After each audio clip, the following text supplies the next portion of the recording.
Hey guys, it's Alex Radcliffe from Board Game Co. and today we're doing Should You Play It? Should You Play It is a segment I do in association with Board Online, Board Offline, where I pick a game and I give you 5 reasons why it might be a good game for you and your group, and 5 reasons why it might not be a good game for you and your group. And in today's episode, we are doing Santorini. Santorini has been out now for quite a few years and is all over the place. This thing can be found everywhere from your local game store to Target to Walmart to Amazon. It's readily accessible, and it is a game that we're going to go into. Now, Santorini is an abstract strategy game in which you are trying to get one of your pieces to the top of these buildings that you're building throughout the game. Every turn you're going to move your piece, followed by building one of the little castle pieces or whatever you have it, one of these little guys, and then from there you'll be putting you'll be moving around the board trying to get your piece to the top of a tower, to level 3. Now you can win by getting to the top first. You can try to block your opponent by capping these towers with these little blue things over here. That'll cap a tower and stop your opponent from being able to move up. And basically you're trying to navigate throughout this basic move then place until you win. Now along the way there are player powers. You begin the game by each player selecting one god that gives them a power for that game. Now as far as reasons to play, and the reason number 1 why you might like it is a minute to learn, a lifetime to master. That is one of the most overused statements in any games. I hate when I see it. Whenever I see an abstract strategy game that says a minute to learn, a lifetime to master, I'm turned off from the get-go. That being said, this definitely has earned that moniker. This has earned that statement. This game is so easy to teach, and yet there's so much depth in that small amount of actual game. And when you combine in reason number 2 is the very real player powers. The fact that there are, if in the base game alone there's a good 20-30 powers that you have, and then if you get the expansions there are even more powers, and all these powers are just a single rule change, a single adjustment of how you play the game that adds a ton more depth, a ton more replayability to this already super engaging game. And those powers might be very simple. It might be something like one player can build twice after moving. One player can move twice before moving. One player can, win by jumping down a building. These powers change the nature of the game, and they force you to adapt that small rule set of how to actually play the game into this reconfiguration, recalibrated puzzle every time you play based on those player powers. Reason number 3 is there are many ways to play. Now what I mean by that is, to begin with, you can just play without powers at all. You can play with the base set of rules of how you do things with no modifications whatsoever. You can play with player powers. You can play with, there's this golden idol, one of the golden fleece, one of the expansions is a golden fleece expansion that changes the way you introduce player powers, of how there's a central of the golden fleece that you can touch and earn player powers as you play. There are a variety of modifications to the game that further give you more and more ways to play, in addition to the already expansive amount of player powers that mix up the game already.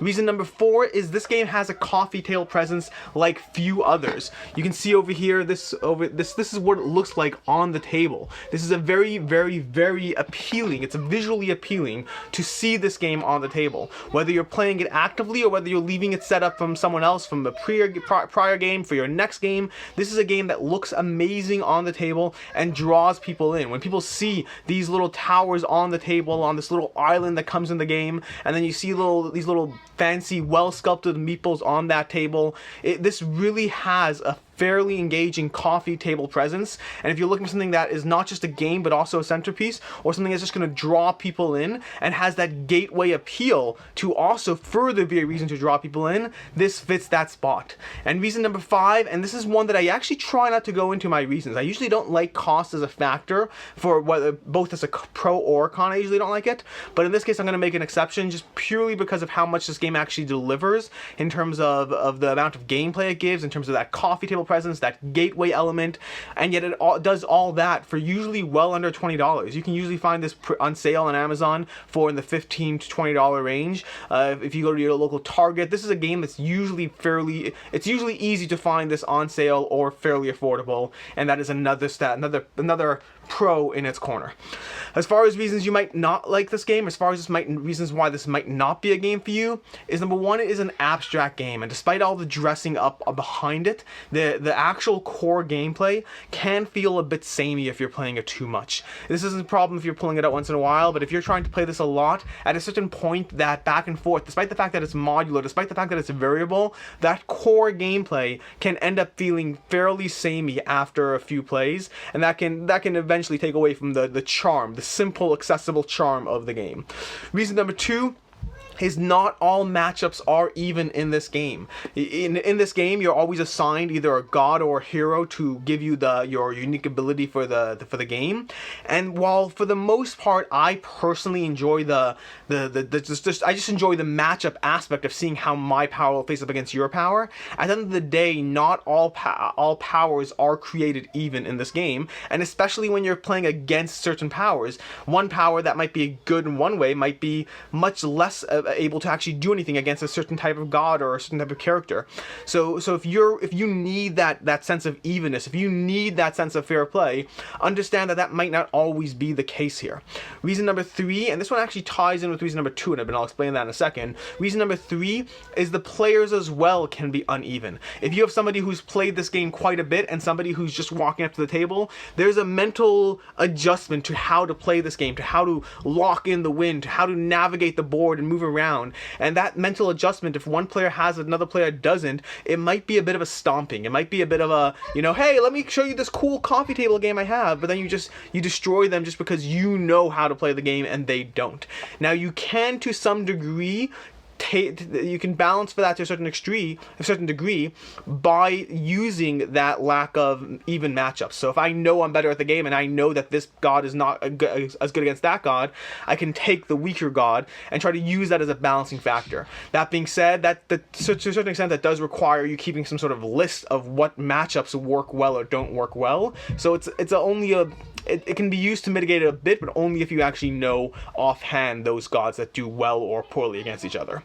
Reason number four is the heroes can feel a bit underwhelming in this game. Now, what I mean by that is there's two main categories of abilities. There's gods that give you a permanent ability that's always in play and always available, and then there's heroes that give you a one-time per game ability. Now, all those one-time per game abilities can feel pretty fun, and some of the heroes I think really feel like worth it when you get that one-time use in. A lot of the other heroes, it can kind of feel a bit underwhelming to play the whole game with no real power, or to have to lock in that eventual one point in the game where you can use in the power, and it can be a little underwhelming to play as heroes, especially if you're playing against a god who has a consistently available ability. And finally, reason number five is do not let the player count fool you. This box says 2 to 4 players on the side. Do not buy it if you're planning on playing it with 3 or 4 players. I'm not saying it's the worst thing you can possibly do. It's not. There are worse things you can do for sure in terms of how to play, but this is a game that's primed for 2. This is a game that thrives with 2, and with 3 or 4 it tends to feel a lot more like kind of just the turn order working against you rather than clever play. I don't mind losing a game when I feel that that's the way the game played out, that oh well, this is the game we engaged in, and I try to maneuver you here and maneuver you there and you won, or whatever it is. But this is a game that's meant to be an abstract game. This is not a game that does well with 3 to 4 players, and I recommend, if you have it and you want to play with 3 or 4, go ahead and give it a shot. But if you're buying it for 3 to 4 players, I'd caution against it. And that's basically it. Those are the 5 reasons why it might be a good game for you, 5 reasons why it might not be a good game for you. If you've played Santorini, let me know your thoughts down below. Do you like this game? Why do you like this game? Why do you not like this game? Always interested in hearing from you guys, and I hope you enjoyed this episode of Should You Play It. Until next time, have a good one. You can like, subscribe, comment, all that stuff, and have a good one. I'll see you next time.